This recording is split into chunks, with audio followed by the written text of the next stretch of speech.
ओम नमो भगवते वासुदेवाय नमः। ओम नमो भगवते वासुदेवाय नमः। ओम नमो भगवते वासुदेवाय नमः। बोलो श्री कार्तिक महाराज की जय। बोलो सच्चिदानंद भगवान की जय। विश्वस्पते भगवान की जय। भगवान श्री कार्तिक महाराज की जय। मैं आज चतुर्थ अध्याय में जा रहा हूँ। अब सब ध्यान देकर सुनी। आज चौथा अध्याय हम श्री कार्तिक महात्मा का चौथा अध्याय हम शुरू करते हैं। आज भगवान विष्णु मत्स्य रूपधारी होकर इस पृथ्वी को किस प्रकार से बचाएं और इस पृथ्वी में होने वाले दुखों को कैसे बचाएं, इसको मैं आज आपको बताने जा रहा हूं। आप सब ध्यान से सुनिए। कार्तिक महीना ऐसे भी कई बार हमने कह चुके हैं, कार्तिक महीना सबसे उत्तम महीना है, उत्तम पावन महीना है। इस महीने में जिसने व्रत रखता है, जो भगवान का कीर्तन करता है, भगवान का कार्य करता है, वह अवश्य ही वैकुंठ धाम को प्राप्त होता है। इस लोक में अनेक प्रकार के सुख भोग कर वो वैकुंठ को प्राप्त जरूर होता है। अब आगे चतुर्थ अध्याय मैं प्रारंभ करता हूँ, आप ध्यान देकर सुनी। माता शारदा की कृपा लिखूं भाव अनमोल, कार्तिक महात्मा का कहूँ चौथा अध्याय खोल। बोलो श्री कार्तिक महाराज की जय। नारद जी बोले, ऐसा कहकर भगवान विष्णु ने मछली का रूप धर लिया और विंध्याचल पर्वत पर तप कर रहे महर्षि कश्यप की अंजलि में जल में जा पहुँचे। महर्षि कश्यप ने दया करके उसे अपने कमंडलों में रख दिया। जब उसने बड़ा रूप धारण किया तो उन्होंने उसे कुएं में डाल दिया। जब वह कुएं में भी समा ना सकी तो उन्होंने उसको तालाब में फेंक दिया। जब वह तालाब में भी ना आ सकी तो उन्होंने उसे समुद्र में ले डाल दिया। वह वहाँ भी बढ़ने लगी। फिर उस मत्स्य रूपी नारायण ने उस शंखासुर को मार डाला। बोलो श्री कार्तिक महाराज की जय। जो शंखासुर राक्षस था, उसका मारण करने के निमित्त, उसका वध करने निमित्त भगवान ने इस मत्स्य रूप का धारण किया। तत्पश्चात शंख को हाथ में लेकर वर्दिवन में आ पहुँचे। वर्दी नारायणी में आकर उन्होंने सब ऋषि व महर्षियों को बुलाकर आज्ञा दी कि पानी में इधर उधर फैले हुए वेदों के देवों को ढूंढो और उन्होंने शीघ्र निकाल कर मेरे पास लाओ। तब मैं देवताओं के साथ श्री प्रयागराज में ठहरता हूँ।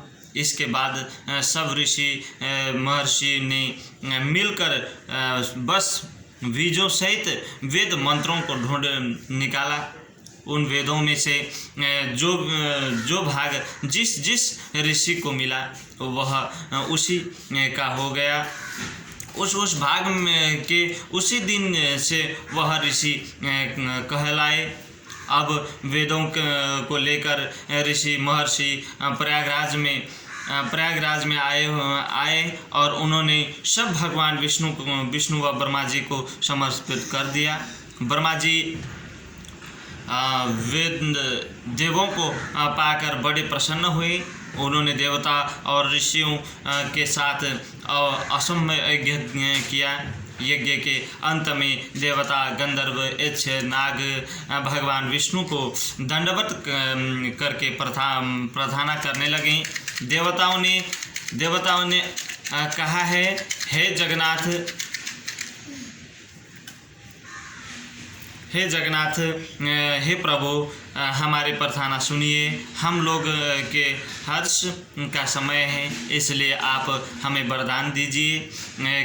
नष्ट हुए देव पुनः श्री ब्रह्मा जी को प्राप्त हो गए हैं। हे लक्ष्मीपते, आपके अनुकंपा से हम देवताओं को यज्ञ का भाग भी मिला है। यह स्थान आपके प्रसाद में आज पृथ्वी में सर्व प्रधान पुण्य को बढ़ाने वाला, मुक्ति तथा भक्ति को प्रदान करने वाला हो। ब्रह्मा हत्या आदि पापों का नाश करने वाला, परम पवित्र और अक्षय फल देने वाला है।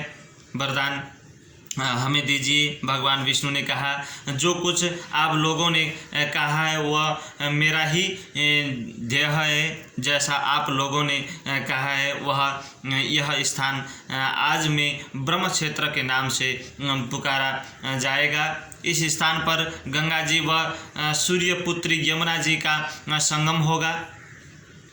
ब्रह्म क्षेत्र के नाम में पुकार जाएगा। इस स्थान पर गंगा ब्रह्म मैं श्री ब्रह्मा जी सहित यहाँ पर निवास करूँगा। यहाँ पर किया हुआ जप तप तथा दान महान फलदायक होएगा। पहले जन्म में किए गए पाप, ब्रह्म हत्या आदि भी इस तीर्थराज में स्नान करने से नष्ट हो जाएगा। जन्म में किए हुए पाप, ब्रह्म हत्या आदि तीर्थराज में स्नान करने से नष्ट हो जाएगा।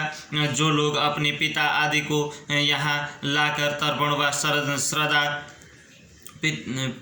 श्राद्ध करेंगे, उन्हें पिता मेरे स्वरूप को प्राप्त हो जाएंगे।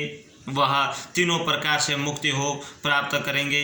मकर संक्रांति पर माघ मास में प्रातः काल यहाँ आकर स्नान करने वाले से दर्शन मात्र से ही सब पापों से छूटकर पाप मिट जाएगा। ठीक उसी तरह जिस तरह सूर्य के तेज से अंधकार का नाश हो जाता है। हे मुनीश्वर, मेरे वचन ध्यान से सुनिए। मैं सर्वत्र व्याप्त रहता हूँ, भी हमेशा बद्रीनारायण में निवास करता हूँ। सैकड़ों वर्ष तक किसी दूसरे स्थान पर तप करने का जो फल मिलता है वही फल यहाँ एक दिन में मिल जाएगा। जो मनुष्य मेरे इस स्थान वृद्धि का श्रम का दर्शन करेगा वह जीवन मुक्त हो जाएगा और उनके समस्त पाप नष्ट हो जाएंगे। सूत जी बोले।